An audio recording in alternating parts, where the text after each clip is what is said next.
What's up, guys? My name is Devin, and I'm the host of Let's Play Survivor.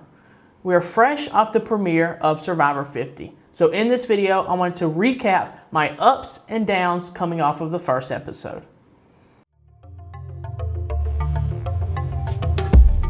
My first up is going to be an emotional intro to season 50.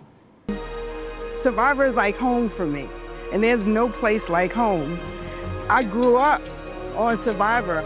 Survivor has given me courage that I couldn't find by myself. But what brings me back is knowing that it could give me more, and that it always gives me more every time I come. This might have been the best intro package the show has ever seen. The opening sequence brought tears to my eyes. Survivor is a show that I've loved since I was a kid, and I have experienced every emotion possible throughout the show's history: anger, sadness, happiness, and an immense amount of joy. I feel like the opening package really encompassed all of this. It is a show that has been around for many, many years, and I can appreciate the fact that they honored their legends, honored the big moments in the show's histories. They gave their flowers to the legends who paved the way en route to season 50. Second up for the premiere of Survivor 50, Mike White is ripped. Dude, you look great! Mike is ripped. Does anybody want to talk about Mike? This guy's got abs! I've been waiting for this moment for months! And also, let's not gloss over the fact that Mike White has like a bulging six-pack. I thought it was a funny sequence watching everyone at camp drool over Mike's body and his bulging six-pack, as Charlie called it. I don't have many notes on this one. I just thought it was a funny camp sequence. And Jonathan needs to watch out because he has competition. My first down in the season premiere was Jenna plays too hard, too fast. I think that Jenna's going to be more of a liability than an asset because of the hard gameplay.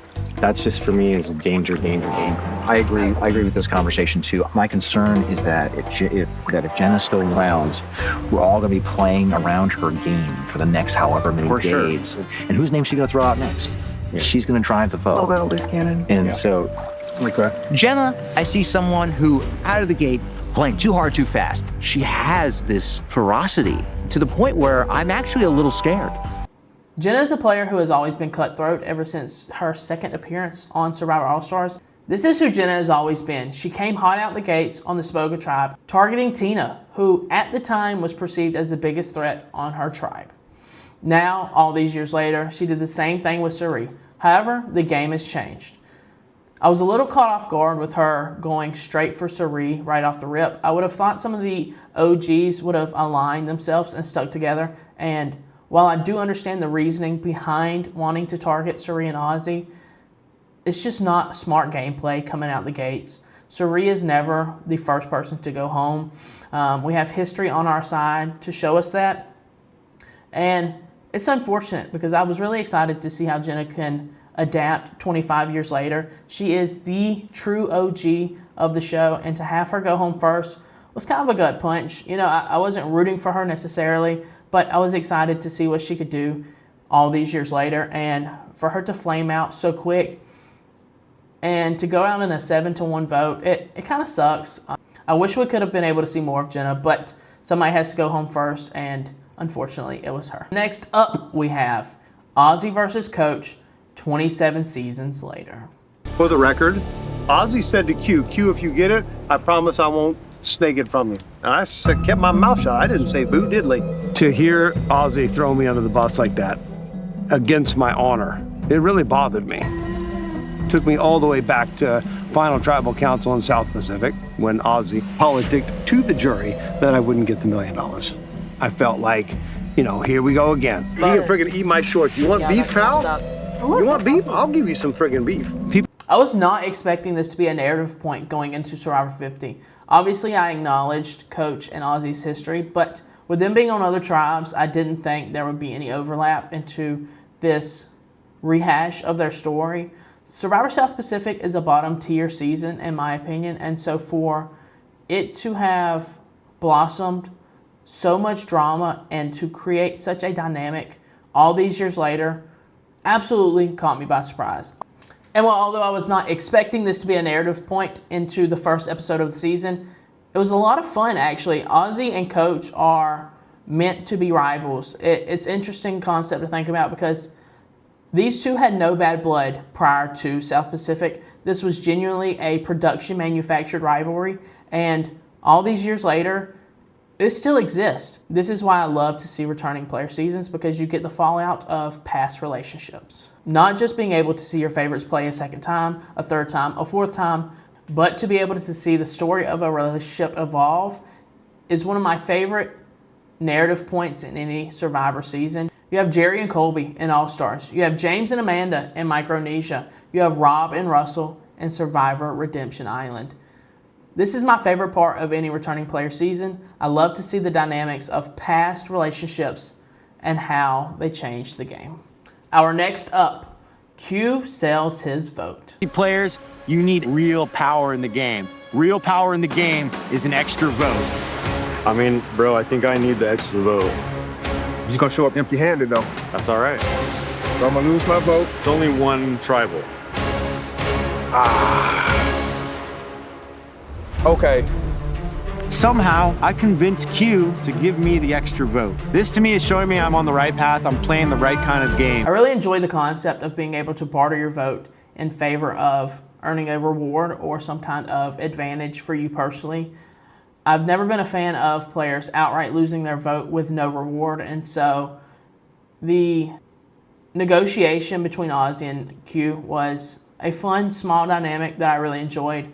Also, as a secondary thought, I like that it gives Q accountability for his decision. Will it come back to bite him? I guess we will see in the next couple episodes. Our second down, Colby loses his vote. There wasn't much up for grabs. It was either winner gets to keep their vote at the next tribal council, loser loses their vote. We'd hoped there would be an advantage or something there. So then we played the game and she won, so I lost my vote. So to kind of bounce off of the up with Q bartering his vote, I have Colby losing his vote in the down category. The reason I consider this a down is Colby was essentially punished for losing the challenge. I'm not a fan of taking votes away in general, although if you're going to do it, I like the way they did it with Q. I feel like they did it right the first time, although coming into the second round of this journey with Colby and Savannah, I'm cool with the advantages, but I just don't like the concept of losing votes.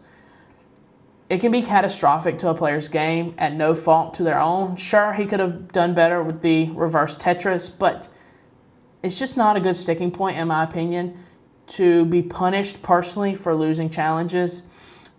Never in the history of Survivor before the new era do we have something like this, and it's just not something that I enjoy very much. I'm okay if you willingly give your vote in favor of something else, but to walk away empty-handed with no vote at the first tribal council just doesn't sit right with me. Our next up moment was Ozzy and Cirie could take over this game. My worry is that Ozzy and Cirie are working together behind the scenes. So immediately I think, what?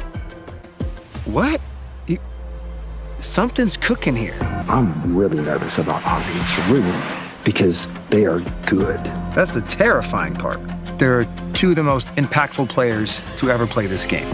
Ozzy and Cirie have the possibility of taking over this game early on in season 50. They have all the power, and between Ozzy's advantages and Cirie's strategic gameplay, this could be deadly. The two have a long history of playing with each other, with Cirie actually eliminating Ozzy all the way back in Micronesia with an idol in his pocket. I am fascinated by the thought of these two all these years later coming in and taking over. As I look at the relationships on their tribe, I am not confident they will be able to come out on top naturally with the numbers. I don't see them in a super favorable position being on their tribe. I see three small alliances who all could go any which way, while Ozzy and Cirie could find good footing with either Savannah and Joe or the trio of Devins, Emily, and Christian. Falling on the wrong side of the numbers early could be catastrophic. However, thankfully, they have two advantages at their disposal, which could turn their game around in the event that they fall down in the numbers early. The next moment in the down category, Genevieve finds the idol but receives no power.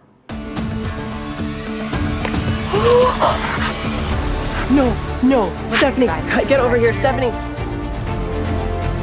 Stop, I literally never find anything. Hey, it's Billie Eilish. Oh my gosh, that's the first sentence. It's Billie Eilish. It's the Billie Eilish boomerang idol.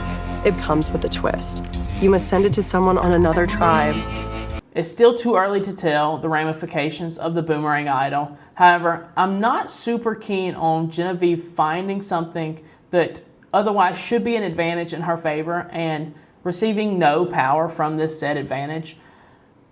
Having to ship the idol off to someone on another tribe is fine. We've seen it on Australian Survivor.